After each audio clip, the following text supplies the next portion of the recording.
নমস্কার, আমি দেব। আজ এক নতুন ভিডিও আপনাদের সবাইকে স্বাগত। আজকে স্পিতি ভ্যালিকে বিদায় জানাবার টাইম হয়ে গেছে। আমরা স্পিতি ভ্যালি থেকে চলে যাব মানালি। মানালি প্রায় 203 কিলোমিটার মতো রাস্তা। আপনারা বাসে, টিসি বাসে যদি আপনারা যান তাহলে আপনাদের 200 টাকা ভাড়া পড়বে, এবং অন্য ডিলাক্স গাড়িতে গেলে প্রায় 500 টাকার মতো ভাড়া পড়তে পারে। এবং আপনারা যদি গাড়ি করে যান, 4 চাকা গাড়ি যদি এখান থেকে বুক করে যান, 5 থেকে 6 হাজার টাকা আপনাদের ভাড়া পড়বে। এবং আপনাদের আমি টোটাল স্পিতি ভ্যালি থেকে মানালি টোটাল রোড কিন্তু আপনাদের দেখাবো। আপনারা ভিডিওটা লাস্ট পর্যন্ত দেখুন এবং এনজয় করুন। স্পিতি ভ্যালি আমাদের লাস্ট মোমেন্ট এই টাইমে। এখন বাজে সকাল 6টা। আমরা চলে যাব মানালি। আর এই ভিউ, এই আমাদের হোটেল ছিল। সকালের ফার্স্ট হিমালয়ের ভিউ। আর এই হচ্ছে স্পিতি ভ্যালি লাস্ট সিন। আমরা এখন এসে গেছি কিকবার ভিলেজ। এটির উচ্চতা হচ্ছে 14,200 ফুট, আর এটি স্পিতি ভ্যালির শেষ গ্রাম। এই কিকবার ভিলেজটি বছরের বেশিরভাগ সময়ই বরফে ঢাকা থাকে, যার জন্য এখানে আসা যাওয়া খুবই কষ্টসাধ্যের ব্যাপার। এই ভিলেজে খুব বেশি হলে 100-র মতো লোক বসবাস করে, এবং গ্রামটি খুবই ছোট। স্পিতি ভ্যালির শেষ গ্রাম এটা। এই গ্রামটি একটা ঠান্ডা মরুভূমি অঞ্চল। এই গ্রামটি বর্তমানে একটি বিশ্বের সর্বোচ্চ গ্রামগুলির মধ্যে একটি, এবং এর অন্যান্য ভৌগোলিক অবস্থান ও বন্যপ্রাণী অভয়ারণ্যের জন্য পরিচিত। আমরা এখন চলে এসেছি কিকবার টাউন। আপনাদের আগেরটা দেখালাম কিকবার ভিলেজ, আর এটা হচ্ছে কিকবার টাউন। আর এই হচ্ছে ভিউ পয়েন্ট। কত সুন্দর একটা টাউন দেখুন। আর এই কিকবার টাউনের রাস্তা দেখুন। রাস্তা একদম পুরো মাটির রাস্তা, একদম খুব খারাপ রাস্তা। সেই রাস্তা দিয়ে আমরা চলে যাচ্ছি। আর এটা হচ্ছে কিকবার ভিলেজের কৃষি জমি। এই কৃষি জমিতে বছরের খুব কম টাইমই এরা চাষাবাদ করতে পারে। তার কারণ হচ্ছে এখানে বরফ পড়ে যায়, আর এই কম টাইমে চাষাবাদ করে সারা বছর এরা এদের জীবন নির্বাহ করে, এবং খুব কষ্টের লাইফ এদের। আর এই রাস্তা দিয়ে আমরা চলে যাচ্ছি চিচাম বিচ। আমরা চিচাম বিচের দিকে রওনা দিয়েছি। আর কত সুন্দর হিমালয় ভিউ পয়েন্ট দেখুন। আর আমরা এসে পৌঁছে গেলাম চিচাম বিচ। আর এই হচ্ছে চিচাম বিচের গেট। আর এই চিচাম বিচ, কত সুন্দর একটা বিচ দেখুন। আর নিচে বিশাল বড় একটা ক্যানিয়ন। সেই ক্যানিয়নের নিচে দেখুন স্পিতি রিভার। এই চিচাম বিচটা স্পিতি ভ্যালি থেকে এর দূরত্ব হচ্ছে প্রায় 21 কিলোমিটার, এবং এটি হিমাচল প্রদেশের সব থেকে বড় ব্রিজ। এর নিচে যে স্পিতি রিভারটা বেয়ে যাচ্ছে, এই স্পিতি রিভার থেকে এই ব্রিজের হাইট হচ্ছে প্রায় 1000 ফুটের উপরে। এই ব্রিজটি সারা বছরই খোলা থাকে, কিন্তু শীতকালে তুষারপাতের ফলে এই রাস্তাটি বন্ধ থাকে। এই ব্রিজটি এমন ভাবে তৈরি যে নিচে বিশাল একটা ক্যানিয়ন। সেই ক্যানিয়নটার নিচে আপনারা তাকালে আপনাদের বুক শুকিয়ে যাবে, এতটাই উঁচুতে অবস্থিত এই ব্রিজটি। আর এই হচ্ছে ভিউ পয়েন্ট। চারিদিকের ভিউ পয়েন্ট আপনাদের দেখাবার চেষ্টা করছি, আর উপর থেকে আপনাদের ভিডিওটা করছি যাতে ব্রিজটাকে পুরোভাবে আপনারা দেখতে পারেন। এই হচ্ছে চিচাম বিচের ভিউ পয়েন্ট। আমি ওপর থেকে ড্রোন শট করে আপনাদের আমি দেখাবার চেষ্টা করছি চিচাম বিচের ভিউ পয়েন্ট। স্পিতি ভ্যালির পরিবহন ব্যবস্থা দেখুন, এতে করেই মানুষ যাতায়াত করে ম্যাক্সিমাম টাইমেই। আর এই হচ্ছে ভিউ পয়েন্টের উপর দিয়ে আমরা যাচ্ছি, এবং রাস্তা খুবই খারাপ। আর সামনে একটা ওয়াটারফল আছে, আর সেই ওয়াটারফলে আমাদের ওয়াটার ক্রসিং করতে হবে। সামনে একটা গাড়ি ফেসে গেছে, খারাপ হয়ে গেছে, আমাদেরকে ঠেলে তুলতে হবে। এই হচ্ছে সামনের গাড়িটা, এবং ওয়াটার ক্রসিংটা অনেকটাই বড়। এই নিচে একটা ভিউ পয়েন্ট আছে, আর সামনে দেখছেন এটা সাদাবালির ডেজার্ট।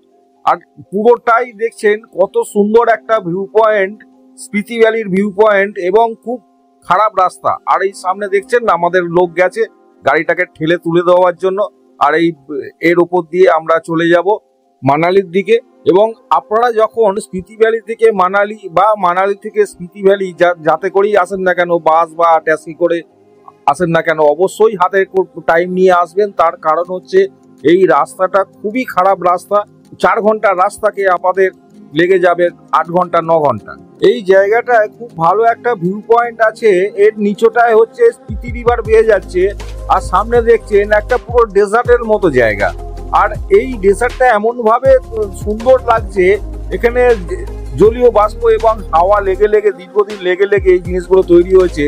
আর আমরা এই রোড দিয়ে চলে যাচ্ছি। রাস্তাটা কতটা খারাপ দেখুন, মানে জোরে তো যাওয়াই যাবে না, এত রাস্তা খারাপ। এদিক ওদিক পুরো জাহাজের মতো জলে যেরকম জাহাজ চলে আমাদের গাড়ি সেইভাবে চলেছে, এদিক ওদিক এদিক ওদিক, এবং আমি ভিডিওটা করছি, ভিডিওটা স্টেবল করতে পারছি না।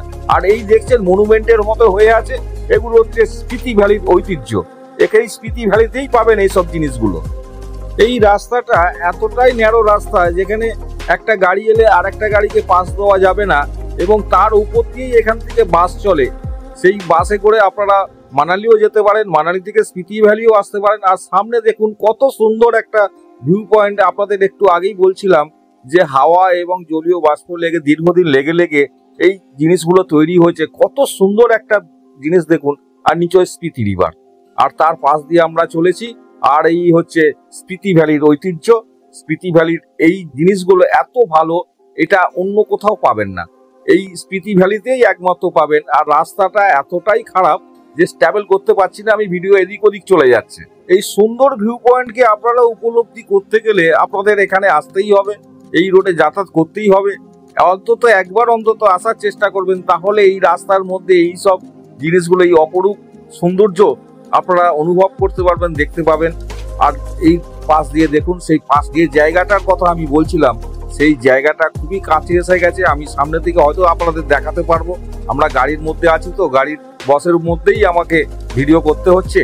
আর এই দেখুন কত সুন্দর একটা ভিউ পয়েন্ট, জানি না আমার ভিডিওতে কতটা আপনি দেখতে পাচ্ছেন। আর রাস্তার ওপারে দেখুন গাড়ি চলছে, সেখান থেকে একটা গাড়ি যাচ্ছে, তার মধ্যেও বাস আছে।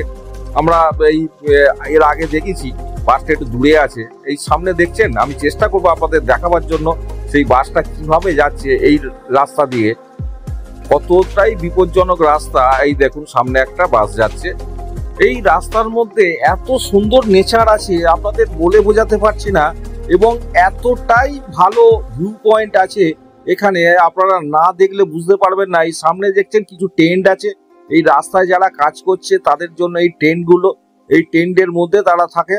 আর আমরা পাশ দিয়ে চলে যাচ্ছি। এই দেখুন এত ঠান্ডা এবং হাই অ্যালটিটিউডের মধ্যেও এরা কাজ করছে, যেখানে নিঃশ্বাস নেওয়ার সাধ্যের বাইরে, সেই জায়গায় এরা কাজ করছে। আর আমরা এই পাশ দিয়ে বেরিয়ে যাচ্ছি। আর এই রাস্তার মধ্যে দুটো পাস আছে, একটা হচ্ছে কুঞ্জুম পাস, দ্বিতীয়ত হচ্ছে চন্দ্রতাল লেক। এই দুটো হচ্ছে এখানকার পাস। আর এই পাশ দিয়ে দেখছেন ইয়াক এবং গরু সব পাশ দিয়ে যাচ্ছে, পুরো পাল আছে। আমরা এই পাশ দিয়ে বেরিয়ে যাব। এই দেখুন কত সুন্দর ভিউ পয়েন্ট। আমরা এসে পৌঁছে গেলাম হানসা ভিলেজ। এটা হচ্ছে হিমাচল প্রদেশের একটি ছোট্ট একটি গ্রাম। সেই গ্রামের পাশ দিয়ে আমরা যাব। এখানটা একটু দাঁড়িয়ে আপনাদের চারপাশটা ঘুরিয়ে দেখাচ্ছি। এই জায়গাটার নাম হচ্ছে হানসা ভিলেজ।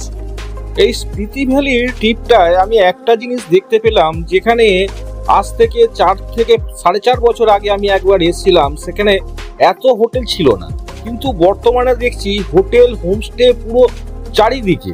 এবং ছোট ছোট যে ভিলেজ আছে, সেই ভিলেজেও আপনারা হোমস্টের বন্দোবস্ত আছে এবং আপনারা পেয়ে যাবেন। এই জায়গাগুলো কোনোদিন চিন্তা করা যায়নি যে এখানেও হোমস্টে পাওয়া যায়। ট্যুরিস্টদের জন্য ট্রাভেল করা এতটাই সহজ হয়ে গেছে যেটা বলে বোঝানো যাবে না। আর এই একটা ছোট হিমালয়ান ফুলের গাছ, কত সুন্দর একটা গাছ দেখুন। এই জায়গাটা দাঁড়িয়ে আমরা আপনাদের একটু দেখাবার চেষ্টা করছি, চারিদিকে কত সুন্দর ভিউ পয়েন্ট দেখুন। আর এই আমরা রওনা দিলাম, স্পিতি রিভার বরাবর আমরা চলেছি। আর এই দেখছেন কত সুন্দর একটা ভিউ পয়েন্ট, নিচে সব ইয়াক আছে, গরু আছে, ছাগল আছে, কত সুন্দর একটা লাগছে দেখুন, কত সুন্দর ভিউ পয়েন্ট। আমরা এসে গেছি কিমাও ভিলেজ। এটা হচ্ছে কিমাও ভিলেজের ভিউ পয়েন্ট। চারিদিকটা দেখুন কত সুন্দর সুন্দর ভিউ পয়েন্ট আছে, এবং পাহাড়ের উপরে দেখুন বরফও আছে। আর সামনে দেখুন এই ভিলেজটা, এই ভিলেজে খুব ছোট একটা ভিলেজ, তার নাম হচ্ছে কিমাও ভিলেজ। আর পাশ দিয়ে যাচ্ছে স্পিতি রিভার। এই স্পিতি রিভার বরাবর আমরা চলেছি। আর এই সামনে এই ভিউ পয়েন্ট দেখুন, কত সুন্দর ভিউ পয়েন্ট। আমরা দেখতে দেখতে আরো একটা ভিলেজ এসে গেছি, যেটার নাম হচ্ছে লোসার ভিলেজ। সেই লোসার ভিলেজের দিকে আমরা যাচ্ছি। আর এই দেখুন, এটা হচ্ছে লোসার ভিলেজের ওয়াটারফল। কত সুন্দর একটা ভিউ পয়েন্ট এবং কত জলের প্রেসার দেখুন। আর আমরা এই পাশ দিয়ে চলে যাচ্ছি এই ভিলেজের মধ্যে। এটা হচ্ছে লোসার ভিলেজ। এই লোসার গ্রামটি মূলত এর প্রাকৃতিক সৌন্দর্য এবং অবস্থানগত গুরুত্বের জন্য পরিচিত। এই ভিলেজটি স্পিতি উপত্যকা কেন্দ্রস্থলে ভারত চীন সীমান্তের কাছে অবস্থিত। এই জায়গাটির হাইট হচ্ছে সি লেভেল থেকে 13,400 ফিট। আর সামনে দেখছেন, সামনে এটা স্পিতি রিজন, লাউল স্পিতি রিজনের মধ্যে পড়ে এবং পাশেই আছে চায়না বর্ডার, ভারত চীন সীমান্ত, এবং তার পাশ দিয়ে আমরা চলেছি। কত সুন্দর একটা ভিউ পয়েন্টের মধ্যে দিয়ে আমরা চলেছি। আর এই দেখুন একটা পশুর পাল আছে, কত বড় একটা পাল, সেই তার পাশ দিয়ে আমরা যাচ্ছি। কত সুন্দর লাগছে দেখুন ভিউ পয়েন্টটা। আর সামনে দেখছেন পাহাড়ের উপরে বরফ আছে কিছু। আর এই রাস্তা দিয়ে আমরা চলেছি, এটা হচ্ছে লাউড স্পিতি রিজনের মধ্যে পড়ে। এই সামনে এত সুন্দর ভিউ পয়েন্ট আছে, সেই ভিউ পয়েন্টের মধ্যে দিয়ে আমরা চলেছি। আর সামনে একটা ওয়াটার ক্রসিং আছে, ওয়াটার ক্রসিংটা অনেকটাই বড়, সেইটা পার করে দিয়ে আমরা চলে যাব কুঞ্জুম পাসের দিকে। সামনেই আছে কুঞ্জুম পাস, কুঞ্জুম পাস হয়ে আমরা চলে যাব মানালির দিকে। আর এইটা হচ্ছে কুঞ্জুম পাস এরিয়া। এই পুরো দেখছেন, এটা পুরো ভারত চীন বর্ডারের একদম কাছেই। আর দেখছেন পাহাড়ের উপরে কত বরফ আছে, কত সুন্দর একটা ভিউ পয়েন্টের মধ্যে দিয়ে দাঁড়িয়ে আছি আমরা এখানে। আর এটা হচ্ছে হাই অ্যালটিটিউড জায়গা, এখানে অক্সিজেন খুবই সামান্য, অক্সিজেনের জন্য কথা বলা যাচ্ছে না, যার জন্য আমি ড্রাইভিং করছি। আর এই হচ্ছে কুঞ্জুম পাস এরিয়া, দেখছেন পুরোটাই কুঞ্জুম পাস এরিয়া। আর উপরে পুরো বরফ আছে। আর রাস্তা খুব খারাপ, এতটাই রাস্তা খারাপ বলে বোঝানো যাবে না। রাস্তা দেখছেন, আমি ভিডিও ট্রাভেল করতে পারছি না, এদিক ওদিক চলে যাচ্ছে। তার কারণ হচ্ছে পুরো হেলে তুলে চলছে। আর এই হচ্ছে মেন হচ্ছে কুঞ্জুম পাস এই জায়গাটা। আমি ভিডিওর প্রথমেই বলেছিলাম যে এই রোডের মধ্যে দুটো পাস পড়ে, একটা হচ্ছে কুঞ্জুম পাস আর দ্বিতীয় হচ্ছে চন্দ্রতাল লেক। সেই চন্দ্রতাল লেক আমরা যাব না, আমরা কুঞ্জুম পাস হয়ে বেরিয়ে যাব। সামনে দেখছেন, সামনে একটা গ্লেসিয়ার আছে, এই সামনে দেখছেন পুরো সাদা হয়ে আছে, এটা হচ্ছে গ্লেসিয়ার। পুরোটাই বরফ জমে আছে, একটু কালো ভাব এসছে বরফের উপরে, গাড়ির ধুলো ফুলো মানে উড়ে গিয়ে মানে পড়েছে, যার জন্য কালো হয়ে আছে। এটা পুরোটাই গ্লেসিয়ার। আর সামনে দেখছেন, সামনে স্পিতি রিভার বেয়ে যাচ্ছে। এতটাই রাস্তা খারাপ যে বলে বোঝানো যাচ্ছে না। তার কারণ হচ্ছে এই রাস্তাকে ডেভেলপ করা যাচ্ছে না এই কারণেই, যেখানে বছরের বেশিরভাগ সময়ই গ্লেসিয়ারে ঢাকা থাকে, বরফে ঢাকা থাকে, যার জন্য এই রাস্তাকে ডেভেলপ করা যাচ্ছে না। এই রাস্তার উপর দিয়ে আমরা চলেছি, এই রাস্তা খারাপ রাস্তার উপর দিয়ে। এই রাস্তার মধ্যে আর একটা ভালো দিক আছে, সেটা হলো প্রচুর ভিউ পয়েন্ট আছে। এই রাস্তায় আপনারা একবার এলে আপনাদের মন মুগ্ধ হয়ে যাবে, কারণ এত সুন্দর সুন্দর ভিউ পয়েন্ট, এত সুন্দর নেচার বলে বোঝানো যাচ্ছে না, এতটাই ভালো লাগছে। এবং রাস্তাটা যতই খারাপ হোক না কেন, নেচারের জন্য এই রাস্তাটা আরো বেটার লাগছে। আমরা এই ভিউ পয়েন্ট দেখতে দেখতে চললাম মানালির দিকে। আপনারা ভিডিওটা দেখতে থাকুন, আপনাদের ভালো লাগবে এবং নেচারকে অনুভব করুন এবং নেচারকে দেখুন। আমি দেখাবার চেষ্টা করছি আপনাদের। আর সামনে একটা ওয়াটার ফলস আছে, আর সেই ওয়াটার ফলসের ভিউ পয়েন্ট দেখুন। এই রাস্তার উপর দিয়ে ওয়াটারফল বেয়ে যাচ্ছে। আর এই আমি একটা জায়গায় দাঁড়িয়ে আপনাদের এই ভিডিওটা করার চেষ্টা করছি এবং দেখাবার চেষ্টা করছি। এই ওয়াটারফলসের পাশাপাশি আপনাদের আমি দেখাবো পুরো এর ভিউ পয়েন্টটা। আর এই জায়গাটার নাম হচ্ছে ছাত্রু ভ্যালি। আর এই ছাত্রু ভ্যালির ওয়াটারফল সেইটা। আর আমরা এই রাস্তা দিয়ে এসছি, আর এই ওয়াটারফলস বেয়ে যাচ্ছে। আর এই দেখুন এই view point, Himalayan view point, কত সুন্দর একটা ভিউ পয়েন্টের মধ্যে আমি দাঁড়িয়ে আপনাদের দেখাবার চেষ্টা করছি। এই ছাত্রু ভ্যালির উচ্চতা হচ্ছে সি লেভেল থেকে 11,640 ফুট এবং একটি ট্রেকিং এর অন্যতম অ্যাডভেঞ্চার কার্যকলাপের জন্য এটি জনপ্রিয় একটি স্থান। এই ছাত্রু ভ্যালির এই ভিউ পয়েন্ট দেখুন, এখান থেকে আপনারা ট্রেকিংও করতে পারেন, ট্রেকিং এখান থেকে করা যায়। এবং এই হচ্ছে হিমালয়ের ভিউ পয়েন্ট, কত সুন্দর একটা ভিউ পয়েন্ট দেখুন, আমি আপনাদের দেখাবার চেষ্টা করছি। এবং এই হচ্ছে একটা ছোট্ট একটা রেস্টুরেন্ট, এখানে চা কফি পাওয়া যায়। আমরা দাঁড়িয়ে একটু চা কফি খাবার জন্য দাঁড়িয়েছি। সামনে দেখুন কিছু টেন্ট আছে, এই রাস্তা কিছু কাজ হচ্ছে। আর এই হচ্ছে ছাত্রু ভ্যালি বোর্ড। আর এখানে কিছু অ্যানিমেলস এর আনাগোনা আছে, এখানে দেখছেন বোর্ডের মধ্যেই করে মেনশন করে দিয়েছে। আর এগুলো হচ্ছে রাস্তার ওয়ার্কাররা কাজ করছে। আর সামনে কিছু টেন্ট আছে, আর এই যে ওয়ার্কাররা কাজ করছে এদের এখানে থাকার জায়গা। আর এই এখান থেকে দেখুন পুরোটাই ভিউ পয়েন্ট। ছাত্রু ভ্যালির বিশেষত্ব হলো এখানে ট্রেকিং করা যায়, ট্রেকিং এর জন্য একটা অন্যতম একটা স্থান। আর এখানে মানুষ এসে এখানে ট্রেকিং করে। আর সামনে দেখছেন একটা গ্লেসিয়ার। আর এই যে পুরো গ্লেসিয়ারটা দেখছেন, এটা একটা ওয়াটারফল গড়িয়ে গড়িয়ে এসে এই গ্লেসিয়ারটা তৈরি হয়েছে। আর এই নিচে হচ্ছে স্পিতি রিভার, স্পিতি রিভারের পাশেই এটা গ্লেসিয়ার। বন্ধুরা, ফাইনালি আমরা অটল টানেলের সামনে এসে গেছি। আপনারা যদি নেচার প্রেমী হয়ে থাকেন তবে ওই রাস্তা দিয়ে অবশ্যই আসবেন। এত নেচার, অসম্ভব নেচার, কি বিউটিফুল। কিন্তু রাস্তা খুবই খারাপ, অনেক ওয়াটারফল আছে ওখানে, সেগুলো পার হয়ে আপনাদের আসতে হবে। এখান থেকে মাত্র 3 কিলোমিটার দূরে আছে অটল টানেল। অটল টানেল আমরা আমি দেখাবো, এবং 33 কিলোমিটার রাস্তা বাকি আছে মানালি। আপনারা ভিডিওটা দেখুন। অটল টানেল থেকে মাত্র 3 কিলোমিটার দূরে আছি, এই তার ভিউ। এই জায়গাটা রোটাং পাস রিজনের মধ্যে পড়ে। এখান থেকে শিশু ভিলেজে আপনারা যেতে পারেন। আমরা যে রাস্তা দিয়ে এলাম সত্যি অসম্ভব সুন্দর নেচার। অবশ্যই কোনো সময় যদি আপনারা সময় পান অবশ্যই আসবেন। এই রাস্তা দিয়ে সামনে ছোট্ট একটা ওয়াটারফল। আমরা একটা জায়গায় দাঁড়িয়ে আপনাদের দেখাবার চেষ্টা করছি যে সামনে দেখুন, সামনে একটা ছোট্ট ওয়াটারফল আছে। আর এই অটল টানেলে যাবার আগে যে রাস্তাটা পুরো জিগজাগ রাস্তা, দেখুন সামনে দিয়ে গাড়িগুলো আসছে কিভাবে, কত সুন্দর একটা ভিউ পয়েন্ট, কত সুন্দর লাগছে দেখুন, যার জন্য আপনাদের আমি দেখাবার চেষ্টা করছি এটা। আর এই আমরা রওনা দিলাম অটল টানেলের দিকে। আর এই হচ্ছে রাস্তা অটল টানেলের। এখান থেকে মাত্র 3 কিলোমিটার দূরে অটল টানেল। অটল টানেল যাওয়ার আগেই রাস্তাটা দেখছেন, এখানে অনেক দোকানপাট আছে, হোমস্টে আছে এবং আপনাদের থাকার জায়গাও আছে, কিছু টেন্টও আছে। আর আমরা এই বিচ টপকে আমরা চলে যাব অটল টানেলের দিকে। আর এই অটল টানেল যাবার এই রাস্তাটা স্ট্রেট চলে গেছে, এখান থেকে আমরা এন্ট্রি করে নেব অটল টানেল। আর এই হিমালয়ের ভিউ, হিমালয় কত সুন্দর একটা ভিউ পয়েন্ট দেখুন। আর এই যেহেতু অটল টানেলে ঢোকার রাস্তা, এখানটা রাস্তাটা অনেকটা চওড়া আছে। আর এই পাহাড়ি ভিউ পয়েন্ট আমি দেখাবার চেষ্টা করছি। আর এই দেখুন এখানে ছোট ছোট ওয়াটারফল আছে। আর এই রাস্তাটা কিভাবে চলে গেছে দেখুন, দূর দূরান্ত কত সুন্দর একটা রাস্তা চলে গেছে। রাস্তার ঝাঁ চকচকে রাস্তা, অটল টানেলে ঢোকার আগে থেকে এই রাস্তাটা ভালো হয়ে গেছে। আর এই রাস্তা বরাবর আমরা চলেছি। আর এই সামনে দেখছেন এখানেও কিছু দোকানপাট আছে, সেই দোকানপাট আমরা ছেড়ে রেখে চলে যাচ্ছি অটল টানেলের দিকে। আর এখানে দেখছেন টেন্ট আছে, এখানে কত সুন্দর সুন্দর টেন্ট দেখুন। এই টেন্টে আপনারা পারলেও নাইট স্টে করতে পারেন, এই টেন্ট ভাড়া পাওয়া যায়। আর আমরা এখান থেকে ছেড়ে চলে যাব অটল টানেলের দিকে। ফাইনালি আমরা অটল টানেল এসে গেছি। আর এই সামনে দেখছেন অটল টানেলের গেট। আর এই গেট দিয়ে আমরা এন্ট্রি করব অটল টানেলের ভিতরে। আর এই হচ্ছে ভিউ পয়েন্ট, এই হচ্ছে অটল টানেলে ঢোকার আগে ভিউ পয়েন্ট। রাস্তাটা অনেকটা চওড়া। আর আমরা এন্ট্রি করে দিলাম অটল টানেলের ভিতরে। প্রায় 8.5 কিলোমিটার এই টানেল। সেই 8.5 কিলোমিটার টানেলকে অতিক্রম করলে তবে আপনারা এই অটল টানেলটাকে শেষ করতে পারবেন। এই অটল টানেলের হাইট হচ্ছে সি লেভেল থেকে প্রায় 10,171 ফিট।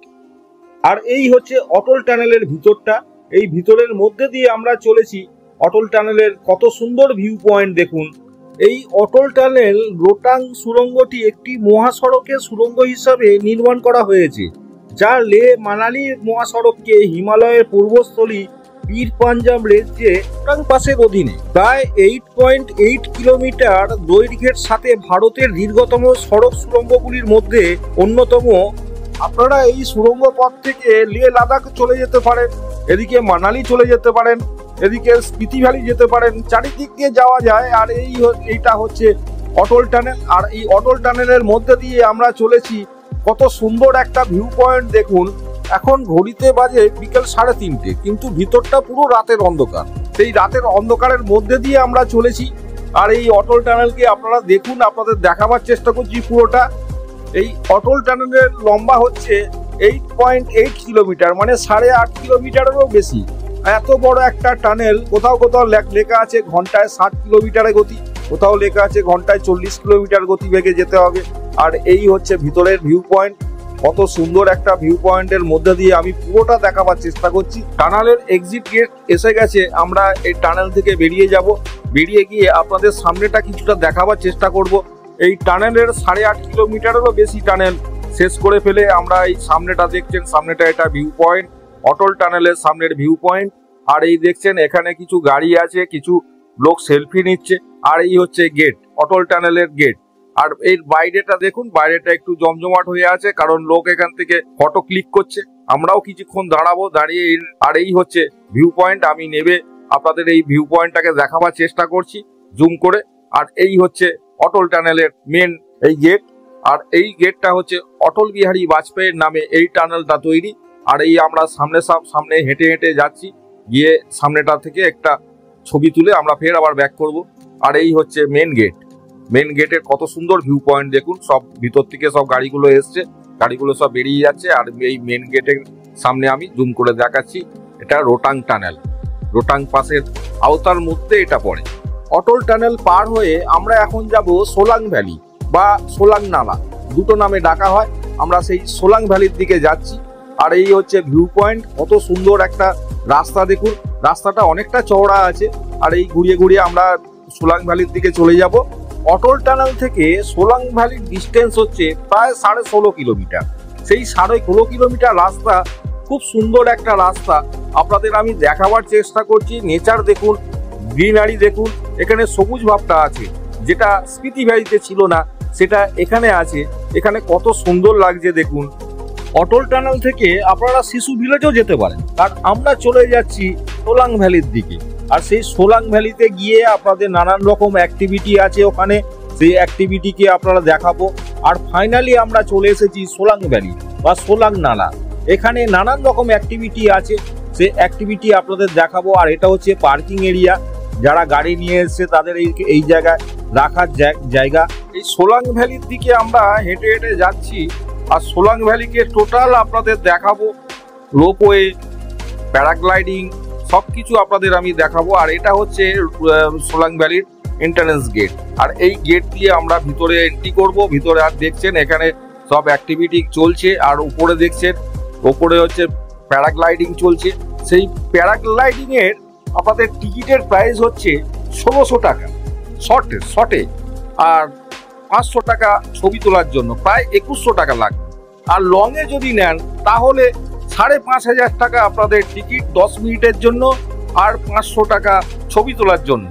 এই হচ্ছে প্রাইস। আর আপনারা যদি রোপওয়ে থেকে যান 10,500 ফুট উপরে, সেখানে আপনাদের ভাড়া নেবে 300 টাকা এক সাইড, আসার জন্য আরো 300 টাকা। যদি আপনারা পুরোটা কাটেন 600 থেকে 900 টাকার মতো ভাড়া লাগবে। আর এই হচ্ছে রোপওয়ে সেন্টার।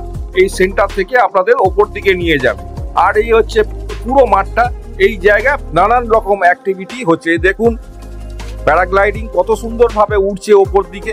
এটা হচ্ছে শর্টে, লংটা আলাদা, লংটা আরো উপর দিকে অনেকটা জায়গা কভার করে, সেটা হচ্ছে লং এ। এটা হচ্ছে শর্টের এই জায়গাটা, ও সেই ওপর থেকে ওঠে আর এই জায়গায় নামে। এটা হচ্ছে শর্টেরটা। এই সোলাং ভ্যালিটা হিমাচল প্রদেশের একটা নামকরা টুরিস্ট ডেস্টিনেশন। আমরা ফাইনালি চলে এসেছি মানালি মল রোড। এটা হচ্ছে মানালি মল রোডের ভিউ পয়েন্ট। আমি রাতের মানালির উপর দিয়ে হাঁটছি। আর এই হচ্ছে রাতের ভিউ পয়েন্ট। এই হচ্ছে মানালি মল রোড। আর এই হচ্ছে মানালির মা দুর্গা মন্দির। এখন দুর্গা মন্দিরে সন্ধ্যা আরতি চলছে। সেই সন্ধ্যা আরতি আমরা কিছুক্ষণ দেখব, দেখে চলে যাব। টোটাল মানালিকে কভার করব, রাতের মানালিকে। আর এটা হচ্ছে মানালি মল রোডের দুর্গা মন্দির। সেই দুর্গা মন্দিরের ভিউ এইটা। আর এই হচ্ছে মানালি, রাতের মানালি। এতটা ভিড় হয়েছে, এর আগেও আমি অনেকবার এখানে এসেছি, কিন্তু এত ভিড় আমি কোনো সময় পাইনি। আজকে যা ভিড় দেখছি, আমরা সেই ভিড় ঠেলে আমরা ভিতর দিকে ঢোকার চেষ্টা করছি। আপনারা দেখুন রাতের মানালিকে, রাতের মানালির মল রোডকে আপনারা দেখুন। আমি দেখাবার চেষ্টা করছি এবং আমরা ভিতর দিকে একটু যাব, গিয়ে আপনাদের টোটাল দেখাবার চেষ্টা করব। প্রচুর জাঁকজমক আজকের, এত ভিড় সাধারণত হয় না, তবুও দেখছি প্রচুর ভিড় হয়েছে আজকের।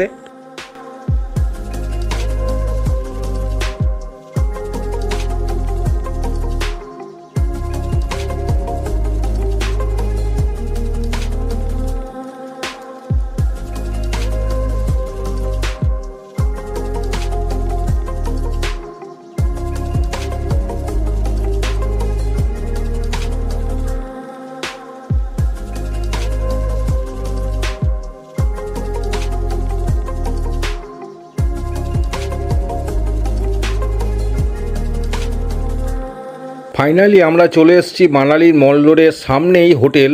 এখান থেকে মানালি মল রোড মাত্র 3 মিনিটের রাস্তা। আর এই হোটেল আজকের আমাদের লাস্ট গন্তব্যস্থল। ভিডিওটা এখানেই শেষ করলাম। নমস্কার।